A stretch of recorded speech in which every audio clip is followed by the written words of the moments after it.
Hello and welcome back to Scottish Independence Podcasts. Our guest this week is data analyst Stuart Donald, and this is a conversation we had with Stuart just before Christmas. Hope you enjoy it.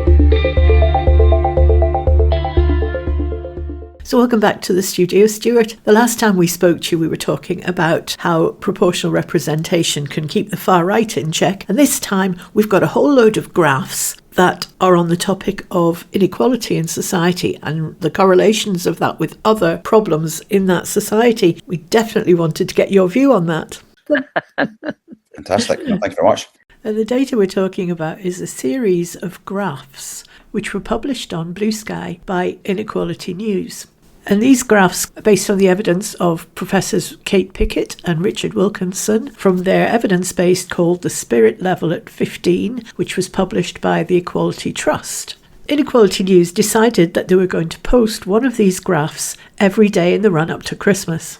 And I thought this is much more fun than an advent calendar. Equality graph.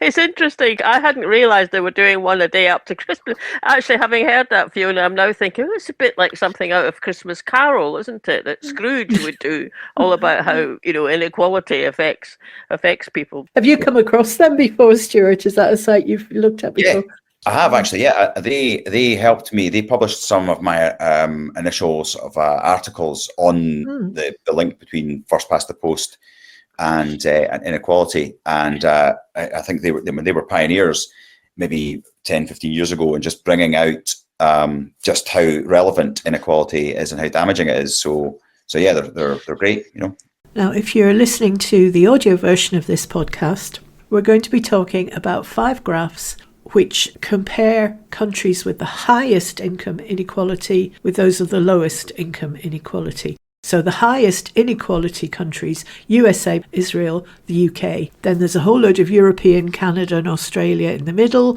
Those with the lowest levels of inequality, so the most equal societies, as you would expect, are the Scandinavian countries, Norway, Denmark, Finland, Sweden. If you want to see the graphs, you can either watch the YouTube version of this podcast or have a look at Inequality News' Bluesky site. And we'll put a link in the podcast notes so you can find those. But we'll do our best to describe them as we go along, and hopefully you'll be able to follow the conversation without the graphs. Inequality is significantly and strongly associated with a whole range of health, social and environmental problems. What we've got on the, what we're calling that, the left-hand axis. That's called the y-axis. Oh, thank you, Professor Halliday. But, the one that goes up and down. The uppy-downy y-axis. Okay. Yeah, that's right. Right, Yeah. so that will be, is the index of health, social, environmental problems. So the higher up you are on that one, the more problems you've got. And the bottom axis, which is probably something like the x-axis, is it? That's income inequality. So immediately we can see with the most income inequality and the highest degree of social problems is the USA. It's interesting that wee bunch, isn't it, at the bottom? Denmark, Norway, Finland, Sweden. Yeah. And then you get over to Belgium, Netherlands, and then away at the other end, you've got the USA. Where are we? We've got a lot of income inequality. We're third behind Israel and the USA. We're certainly not got anything to brag about when it comes to health, social or environmental problems either. But that's the sort of scene setter. And there were 21 graphs, I think, that have been published so far. And a lot of them, it's obvious that, if you've got a lot of income inequality, you're not going to have good gender or race or educational equality. But there was a few that I thought was maybe slightly less obvious. So the first one I'm going to flash up is this. Recycling rates. Why would it be that the more unequal your income, the less recycling your country does? Because you've got USA there, really unequal, not doing very well for recycling. Israel, dreadful for recycling. Mm-hmm. And then again, you've got Denmark, Norway, Sweden, Finland, low inequality, really high. Stuart, I'm sitting here chuckling, so I should explain to you. That is because Fiona is a recycling geek, I'm a bit. Whenever she goes abroad, and recently she's been to places like Norway and Sweden Finland and Sweden, and Finland. Denmark. She sort of sends me back photos of, and look, here's the recycling, and it's great, and you get your you get your token, and you go and spend it in the shop. So just to give you a bit of background there, but I mean, what occurs to me is though that if you've got countries like Denmark, Norway, Belgium, Sweden, Finland, who are benefiting overall in terms of like social, environment, maybe that also just means that you're more aware of things like doing a bit of good by recycling. Ultimately, I think that's right. I would never have thought of this, to be honest, as a way of measuring inequality, but it basically all comes back to fundamental well-being, and the previous graph we looked at. I mean, the key thing that really stands behind inequality is how involved is the state in organising, supporting, driving, stewarding that societies don't become fundamentally unequal, right? So I don't know to say that you can prove this out, but my theory would be the lower well-being is, then the less engaged people are with the sort of like the altruistic that's implicit in this, right? And I suppose people of my generation and maybe older, we weren't born into recycling, right? So there's a sense that you're being altruistic, but you still have to educate people to do that. And so I think that's probably the most important thing, and it's interesting to listen to Malcolm Offord, who has just obviously moved to reform, and his ambition with that is really the Tories are not a suitable home for what he calls centre-right politics, and he's classically sort of on the sort of like the Thatcherite mantra about release the individual, let the individual do stuff, complaining about the fact that, just take Scotland alone, that we spend much more than we did 10 years ago in terms of public money. So the state spends much more, and this is inherently or implicitly a bad thing. Okay, for me, this is why inequality is such an important thing to tackle, because of how entrenched that view is in the UK, that if you get the state to do anything, it's necessarily going to be inefficient. Okay, whereas in every graph, I guarantee you're going to see Norway, Denmark, Belgium, Sweden, Finland, the countries that I associate as the UK's most relevant Northwestern European peers. All of them are going to be in the right place, and all of them have states that have remained involved successfully in managing inequality in their countries. That's a really interesting point. I mean, the other one that strikes me up there, look at Germany. Yeah, they're sort of towards the middle in terms of the income inequality, not quite there, but way higher levels of recycling than anywhere else. What are they doing right, I wonder? This is where we start cracking jokes in German accents, isn't it, about what happens if you don't recycle you. Yeah, that's right. I know. I wonder if it is that. I mean, have they not just got a really advanced or successful green movement, right? And whether that's true. The war and the consequences of all and so on. Because I mean, in the previous slide and here again, amongst those peers of ours that have much better standards of well-being, right? And Germany is one of them. They're not as comfortable or as successful at that, if you want, as the Scandinavians, but right enough in this measure. But they have had a really powerful, green movement. I mean, the Green Party's been one of the most successful green parties anywhere in Europe as well. So maybe the messaging behind that and its impact has contributed to that. So. Yeah, cool. Okay, we're doing quite well with explaining these so far. The next one, basic level democracy, and this comes from the Economist's Democracy Index. And one of the things I found quite interesting about this, I mean, high at this point, you've got really high levels of democracy, the more equal you are. And there you've got the poor old USA at the worst end of the scale again. But look at New Zealand there. Mm-hmm. New Zealand wouldn't be somewhere that I thought of as having particular income inequality, but it must have, because it's in the sort of higher half of the graph. Yeah. And yet managing to maintain its democracy. Yeah, I wonder what democracy means, though. I mean, basically, if you're just talking about, you'd expect to find that on certainly these guys, their scale would favour PR over first past the post. But I think it's probably more than that. Maybe it gets into local democracy. But the thing about the stuff that Leslie Riddick talks about regularly about democratising, down to local levels, and what she says and her evidence that shows that in the Scandinavian countries, that the more it's devolved to local levels, then the better it is about decision making around things like heat pumps and so on. So New Zealand is probably one of the most interesting countries in the electoral sort of system space, in that it's the only independent country that has changed its system from first past the post to PR certainly in the West, right? And they did that in 1996 because it had the most horrendous experience with, a Tory party that was never out of power. I think until then, from the war until 96, there was only 9 years when their Labour Party were in power. They had a very aggressive neoliberal adoption, a bit like us, but they got really upset about it, and they managed to force a referendum and won the referendum in 96. So I think that is probably, if this graph is from 2009, 2010, or maybe even if it's more recent, they are much newer into operating under a PR environment. And so you wouldn't have expected yet that they would be achieving the sort of equality levels that you see in the Scandinavian countries that have had that at least. Interesting. Yeah. I wondered if it was to do with the fact that they've got, indigenous populations that perhaps are not as well off as others, but maybe it's not. Then maybe that's a more convincing argument that you've just given. I mean, the other one that strikes me as really weird there, Belgium. Why is Belgium's democracy so poor when it's the heart of the European Union? Yeah, that's interesting, isn't it? Yeah, I mean, maybe it's, I don't know if it's anything to do with the sort of the two nation. That's what I was thinking. Yeah.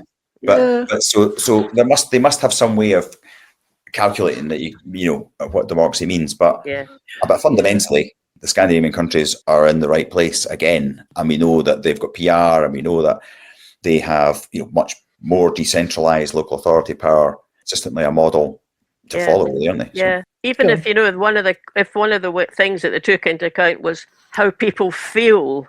In terms of the level of democracy. So, more of an internalized kind of response. Because I can imagine in Belgium, because there's the two kind of nations within Belgium, that people might not feel that it's so democratic, even although it's a good enough, system. So, I mean, as you say, Fiona, it will probably be in the book, and that might be the devil in the detail.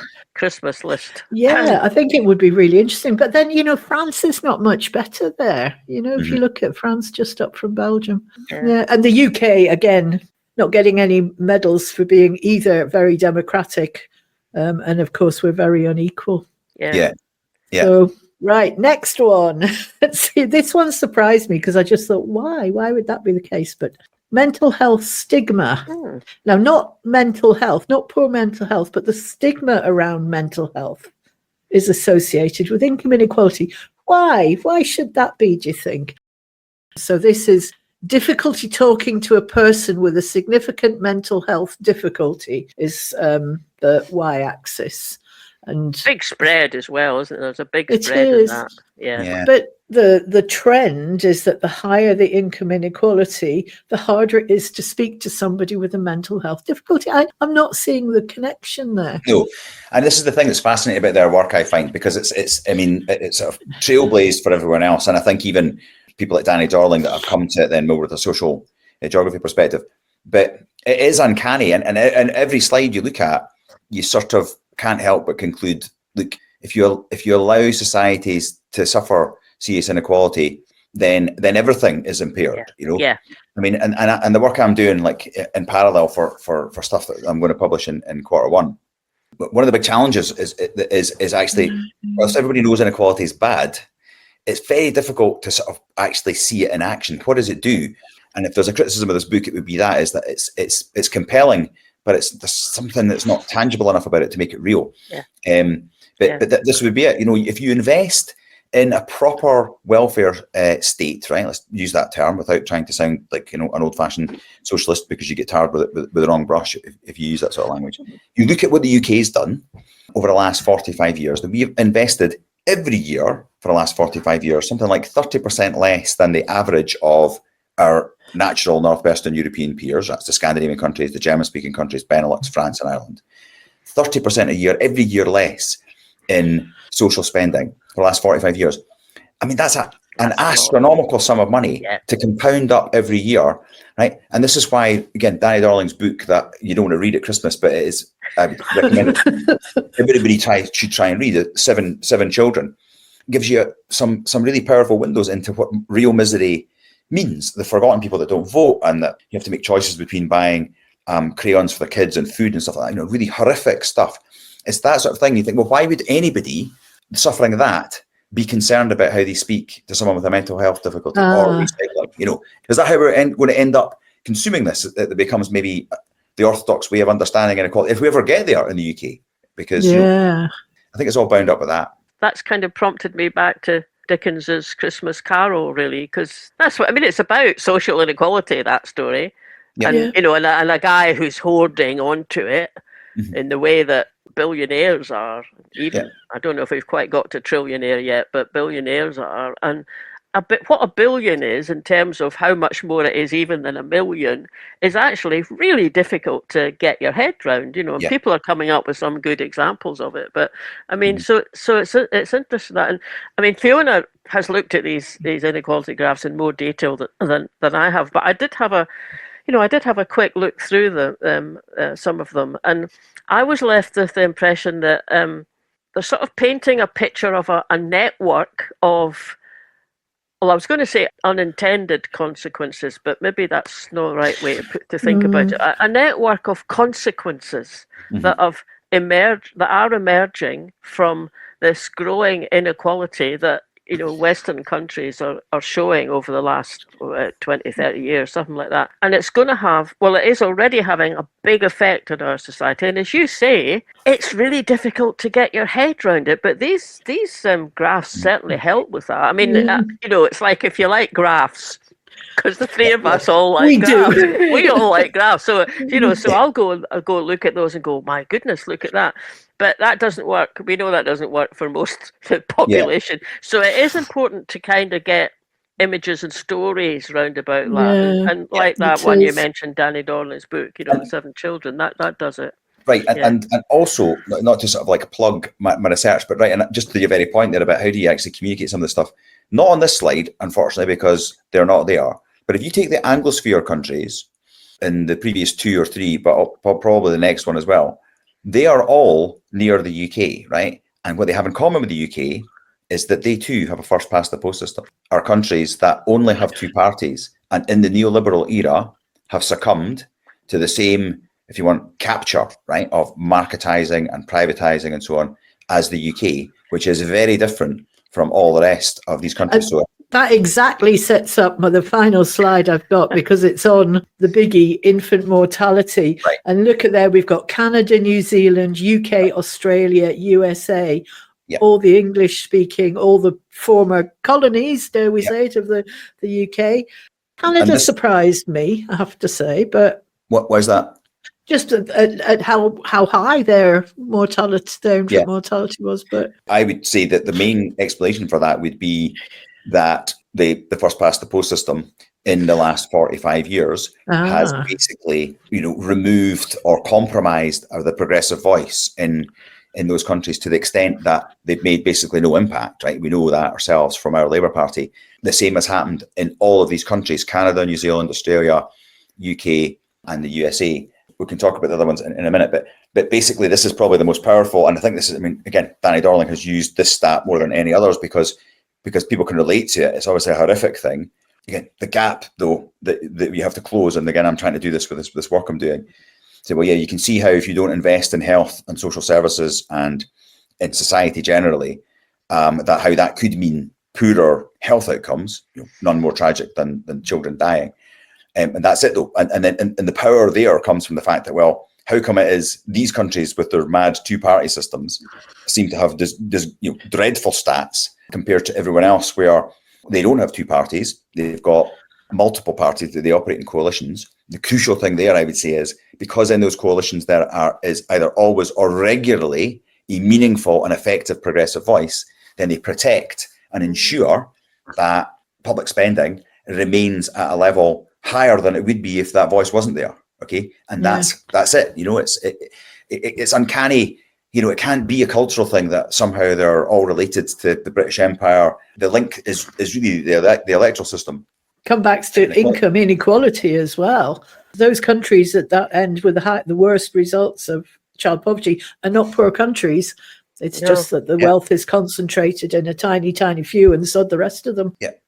There you go. That set us up for Christmas. I'm going to reread A Christmas Carol, I think, or, well, actually, to be honest, more likely to re-watch the Muppets Christmas Carol, but The one thing I did actually reply to the Inequality News when they were posting these. Particularly, there was one on child poverty, and I said, "Is there any difference showing up between different parts of the UK?" And they said no. They actually directed me to Danny Dorning's work. Funny enough, that was the thing. When you look at a lot of these, you think, would we be any different? If we disaggregated the UK, would Scotland be in the same place in those graphs? Well, actually, not. Again, to cite Danny Dorling again, but I mean, he's just done a lot of work in the space, hasn't he? He actually uses Scotland and the performance of the Scottish Parliament. Believe it or not, he wouldn't have gleaned this from listening to the Scottish establishment talking about it as evidence. If you have a party that isn't a fanatical neoliberal party, which is what we've had in the Tories since 2010, just through the measures that they've taken around the child payment, and there are 2 or 3 other things that they've been able to do relatively quickly, that's made a difference. And so child poverty is lower in Scotland than even places like Surrey, according to him, which he thinks is a really powerful stat, which he thinks Surrey, about the second wealthiest region in the UK, the southeast of England. And he talks about this when he goes to talk to Labour Party's groups in the southeast of England. And he's saying, it's not obviously on behalf of the SNP. He's not an SNP supporter per se, but he's saying, look, the point is we've got evidence that this works, You can actually lift children out of poverty very quickly by just doing this. So it's not a pipe dream. It's not theoretical. It does work. Why would we not take it on? Of course, it can't be taken on because if the Labour or the Tory party, or now Reform, even worse, but even more extreme, were to embrace that, they run the risk of alienating the crucial middle income voters that are going to look at this as profligate, or they've been educated by the British establishment to book this as profligate, a wasteful money that is probably going to mean they have to pay more tax. So they don't dare. And this is it's that cycle of being trapped in the 2-party system where it's so important for the parties now to appeal to this middle class band, small group of people, that they won't take these risks. But the evidence is under our noses. We have a recurring question that one of our viewers asks, and it's on that sort of, we've obviously shared your thoughts on a PR system, how that would be much better for us. But he has a concern. This is Hashbury, who watches all our stuff. So proportional representation for Westminster elections would be bad for Scotland, he thinks, because our share of the number of MPs that we would result would be a lot less, he thinks, because of the population share of Scotland rather than relative to everybody else.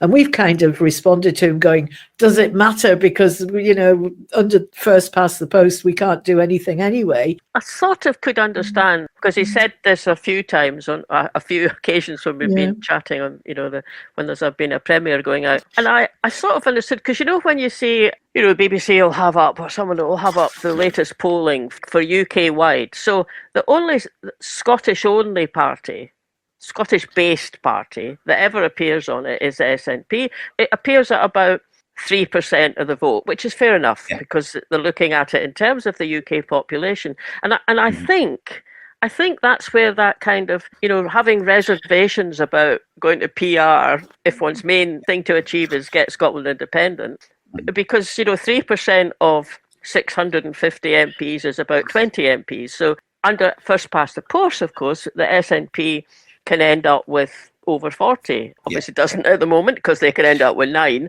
So I could sort of understand that, and I think he's thinking, well, you have even less leverage, but actually I have no clue if that's a valid way to think. So can you tell us?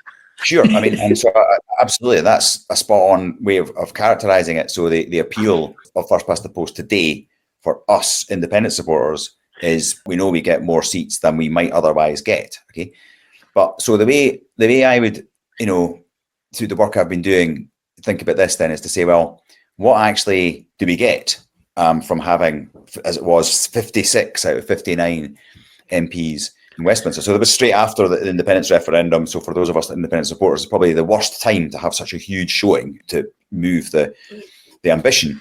But in any case, we got nothing out of that. We because we had a Tory majority, and I would say that, not even forget the SNP, but I mean, what have Scottish Labour been able to do? Really, even in my lifetime, they have gradually had to move more and more to the right but Scotland has remained resolutely committed to voting for parties that it believes are more socially democratic oriented in the European sense. So that was the Labour Party and Tory NDRF, and since then it's been the SNP. We haven't really got anything out of it. So without sounding like I'm sulking about it, but there isn't. What point is there in us having a huge representation in Westminster? We secured our NDRF.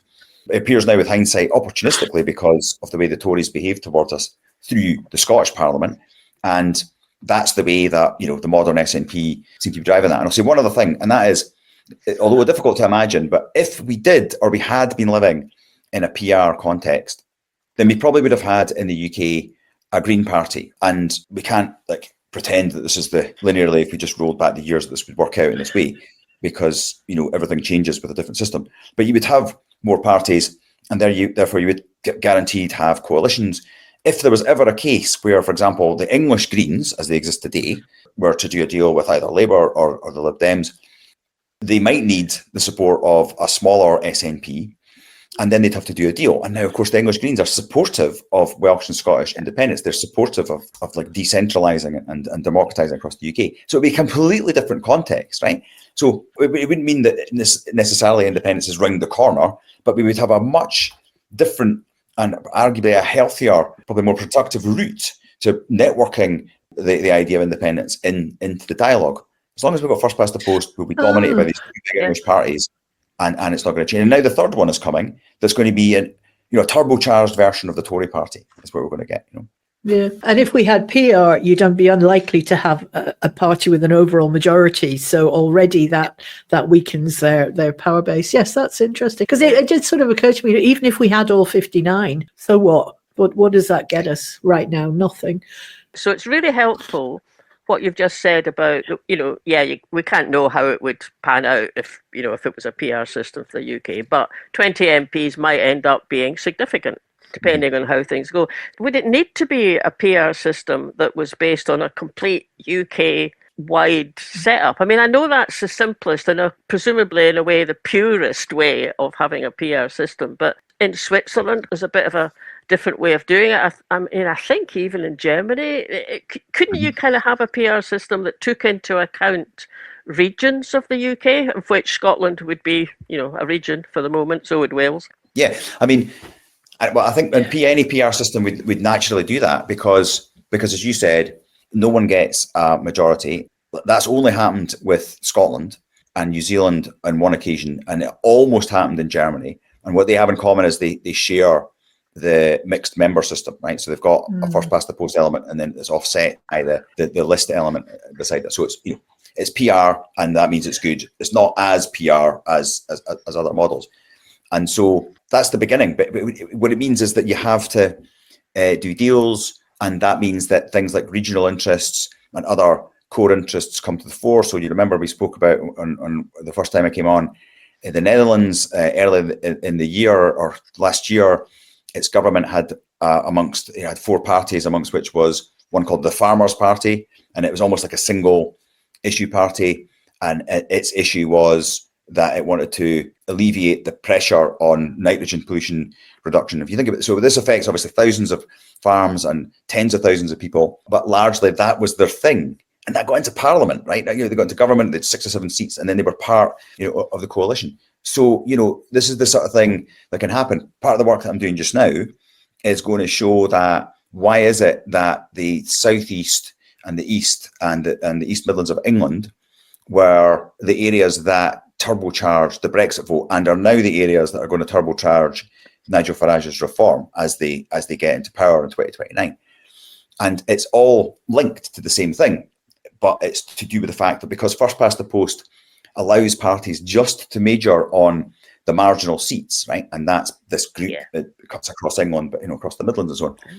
Then they can quite comfortably and tactically, deliberately neglect, right? In the case of the Labour Party, they're poor, deprived seats in Northern England. In the case of the Tory Party, they're middle class, Middle England seats in East Midlands, East Anglia, and the South East. Right? And it's that neglect, right? You can infer from the data under the first past the post system that has caused these people to rebel, which is what's happening because of the inequality that they're suffering and because the quality of their lives, and as I say in my paper, become downwardly mobile, right? So again, a long-winded sort of like circuitous route to make the point to say, like, what PR does is it sort of prevents that, because these people get angry, but they've got, there will emerge then a voice that will deal with, I don't know, East Anglian farmers or commuters in the southeast of England, do something about the fact they can't buy houses because London, the gravity of London is so, so powerful that, house prices go through the roof, and so they can't afford it. So it solves a lot of problems. Yeah, so in a way, those sort of issues you just mentioned just now, they could end up having people in Parliament if they had a PR system, and they'd be saying, yeah, well, if you want my support for your budget, you have to do something about commuting into London or house prices into London. Yeah, I mean, that's interesting. That's right. That's fascinating. And this is the thing, that it just allows themes that become important enough to get to the fore. Like, I mean, have we seen that in Scotland? Well, I suppose only with the SNP and the Greens. Again, I mean, our problem is the constitutional question that won't go away until we do something sensible about it, and we all know what that is, right? It's not going to happen overnight. But that's right. It's really interesting to talk about this, because it's such a difficult thing to explain. I've not lived it either. I'm a first past the post baby, as I suppose you are as well. But when you read about these things and you see how that would work, it's pretty compelling, And of course, Reform are almost a sort of single issue party. Immigration really is their only issue, and making billionaires richer. Yeah. The next graph we looked at was published in The Guardian, and the source is the UK Office for National Statistics. And it shows for each of the European countries what their likely migration patterns are based on the average net migration levels from up to 20 years ago, compared to that country's projected population without migration, just based on their demographics. Europe without immigration faces population decline. But the thing that struck me when I looked at that was Sweden and the UK are the only two whose current migration projection is actually upwards. The others need migration in order to stay the same or not go down as fast. The UK's level of migration is more extreme than the others, which I hadn't appreciated. I might be reading that wrong, but that's how it looks to me, that graph. Yeah, it's really interesting, isn't it? What this says to me is, I mean, if you just look at all of those graphs, right? I mean, the outstanding conclusion is, if we don't allow migration, we are in a very bad place. Yeah, so I was talking to a Dutch guy of the Dutch Labour Party a couple of weeks ago, and we were talking about the failure of the left, right? And if you can include us, people that are interested in at least reasserting a sort of a progressive voice in the UK as being on the left, then it's definitely this, is it not? In that we absolutely have to get more people in. We can't do it through conventional means. We're going to have to, allow people to come into our countries. But the narrative is, obviously diametrically opposed to that. And you just can't see how it can be changed. We've just lost that battle. Or if we want to get on and maintain like the quality of life, then we need people in. And the only way surely is obviously immigration. It's just incredible, isn't it? You look at the data. Yeah, absolutely. Although I am thinking that Romania looks like it's, it doesn't matter what it does, it's going to close. Poland's not much better. I mean, there must be other things that are part and parcel, but well, the birth rate is going down all the way. But if you maybe go from a Catholic country where it's been high to that kind of tailing off, then that'll have more of an effect on that particular country, wouldn't it? But it is fascinating, that. Yeah. Also, educating women and women getting into the workplace depresses your birth rate as well. Yeah. And these are all quite advanced economies now, aren't they? The UK one, it kind of brings back to this idea that Brexit has actually caused an explosion. I'm going to say explosion because the graph's going upwards, of immigration that wasn't the case when there were actual systems. Part of their argument for Brexit was it would reduce the amount of immigration, but it seems to have just taken the brakes off completely. So there is something about the system that clearly isn't operating correctly. Yeah, I mean, these are projections. With migration, they're not like it's not something that's actually happened yet, but they're No, it's projections. They're projections, and also the whole way that Reform and Farage talks about this, no doubt, completely deliberately, is to is to keep talking about, immigration, and then you get onto boats, little boats across the channel and wherever, completely forgetting that most of the people who come into Britain, they're not illegal. There's a massive number that come every year, and they're often, say, from Indian subcontinent. So they've got the colour of skin that Farage and his, more outwardly racist kind of supporters are against. And it all kind of gets convoluted and really difficult. I always sort of feel like people must be on the back foot actually trying to untangle the very deliberate woven, storyline that Farage has come up with. Anyway, sorry, that's my anti-reform UK rant.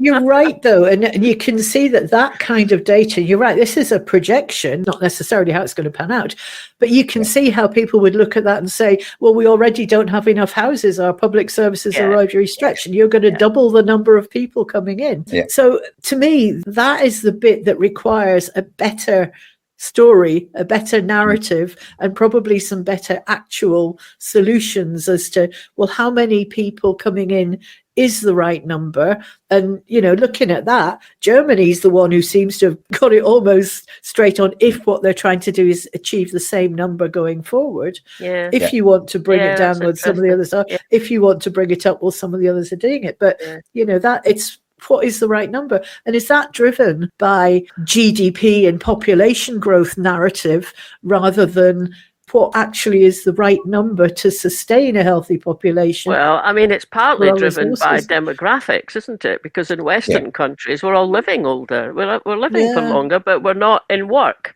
So we're not putting anything into the GDP, as it were.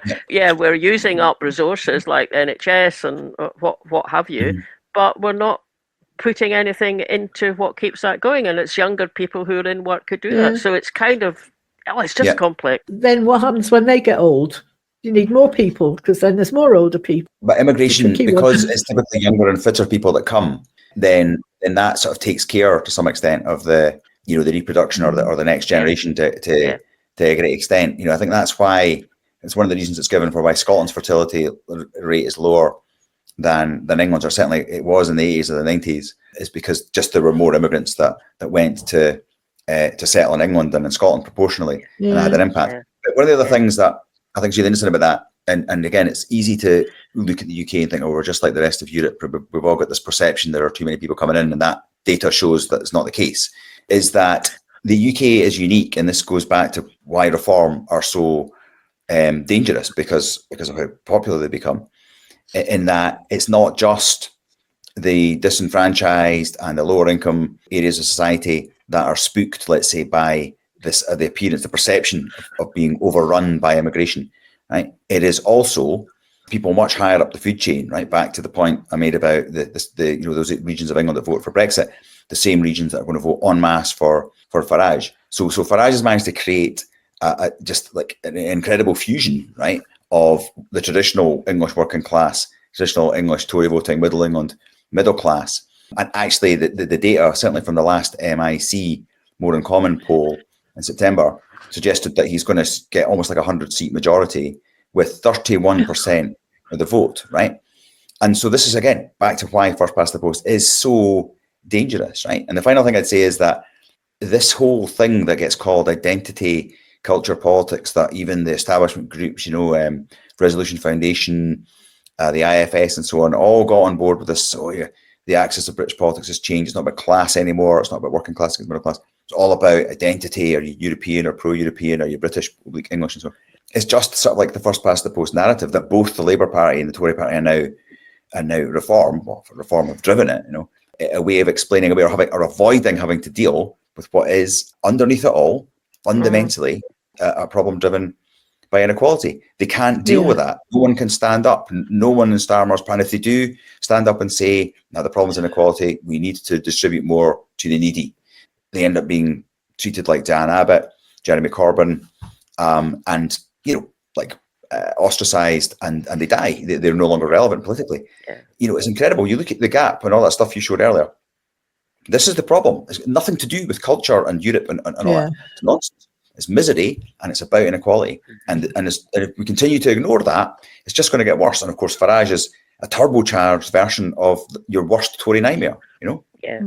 those 21 graphs, I mean, the ones we didn't show were the ones that it's obvious it's racial equality, gender equality, social mobility, access to education, money available for children. It's just the entire range of things that we would see as essential for a well-being society. And the more unequal we become, and I saw a projection, I think it was in the Guardian today or yesterday, was that come 2035, it was something like 52 families would have more money than the UK's GDP. Yeah. And of course, that's money that they're hoarding in their offshore coffers, horrific. I know, it's awful. Yeah. Merry Christmas. Merry Christmas.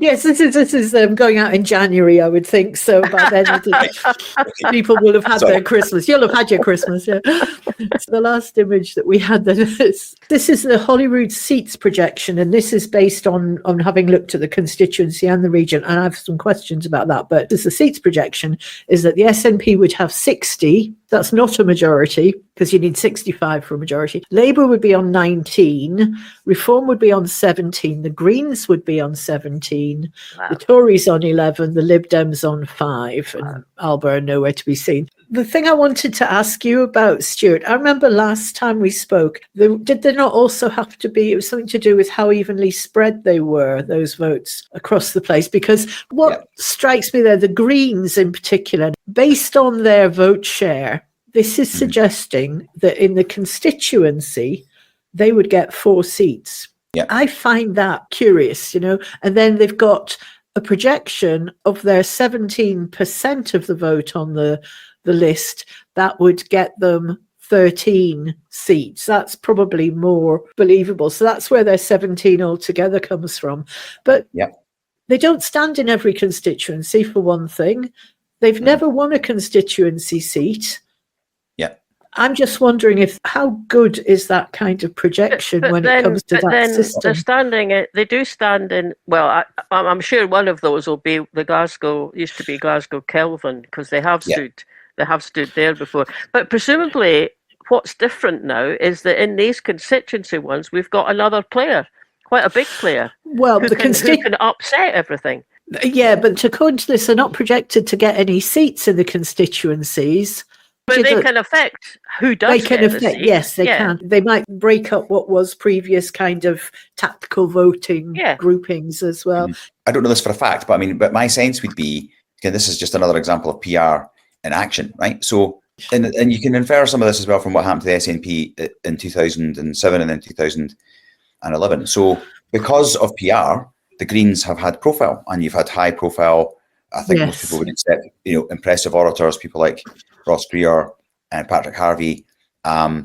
So they've got a name. The people understand them more. They've been in people's living rooms and so on, right? And now that means then there's just more awareness. In which case, people will think about maybe voting them for a seat, because maybe they'll understand that they can win a seat as well. Whereas before, they maybe would have been, I don't know if it's fair to say, an afterthought, but if you've been grown up in a first past the post environment like us, then you tend to treat something of a secondary thing, the list vote, whereas they all matter, they all count the same at the end of the day.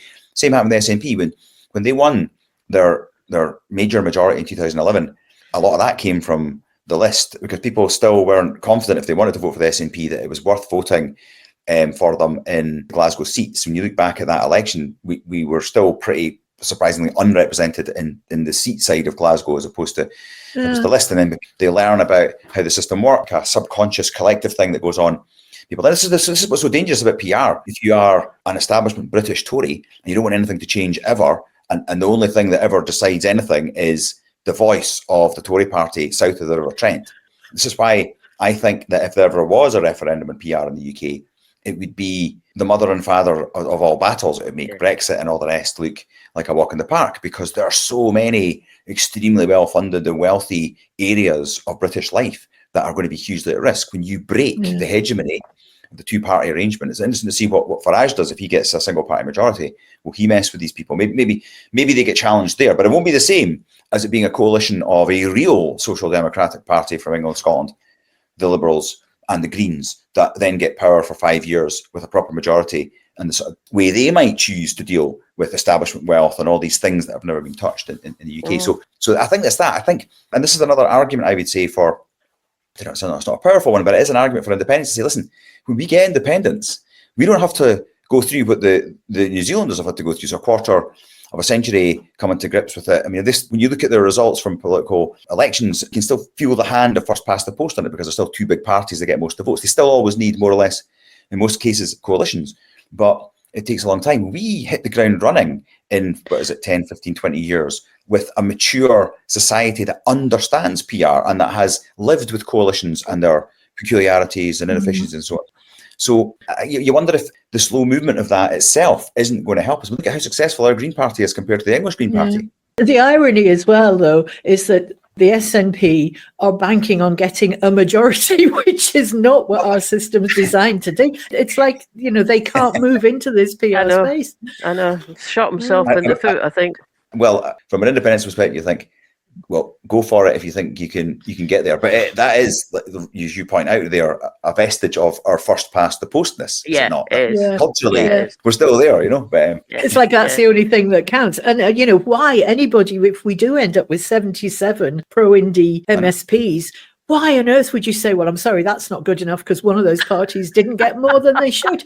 It's ridiculous. Well, Mr. Starmer or Rachel Reeves or someone will probably say, well, Mr. Sweeney, you did say that it was essential to have a majority SNP, and look, you haven't got it, so that's that. We're not talking about it. I just really, really appreciate what you were just saying there, Stuart, about once we are independent, actually, we've got this experience under our belts, and, we kind of, start off running, as it were. We don't have to kind of crawl our way towards understanding a PR system. And it's got its, it's difficult. It's got its quirks and everything. But we kind of, we've got a population that understand how to vote in it, and that's really good. That's great. Fantastic. I wish it would go further as well, because I want more than 2 votes. I like the council ones where you get to rank as many as you want. Vote till you broke, as they say. And there's 3 parties that I would vote for, and I only get to vote for 2 of them, and then I've got to decide what order I'm going to vote for them in. So it's I want more PR.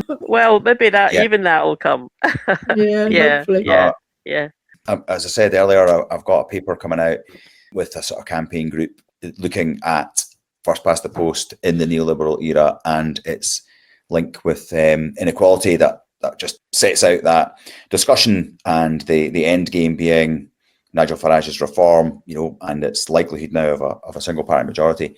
And it covers like all the stuff that we've talked about, the graphs that you put up, and tries to bring to life, it's like a horrible thought, but to make tangible what inequality really means and why it's so dangerous. So that's the thing, but so we'll see. When can we expect that? I think sometime in the middle of Q1. I don't know exactly yet. Well, we'll look out for that. Good. We'll look out for that. We'll maybe give you a shout when it's out. You can come and walk us through it. Yeah, no, that'd be great. I'd be delighted to do that. Fantastic. Yeah. Fabulous. Well, thank you very much for delving into the graphs with us. That's been really interesting. Your insight, as always, is really appreciated. And we will have you back, I'm sure. So, thank you. Stuff. No, thank you. Thank you very much. Brilliant.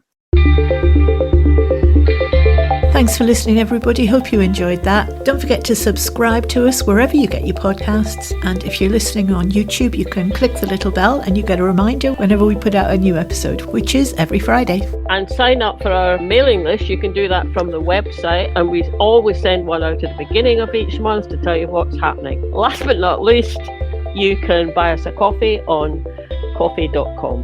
And we'll catch you later. Bye now.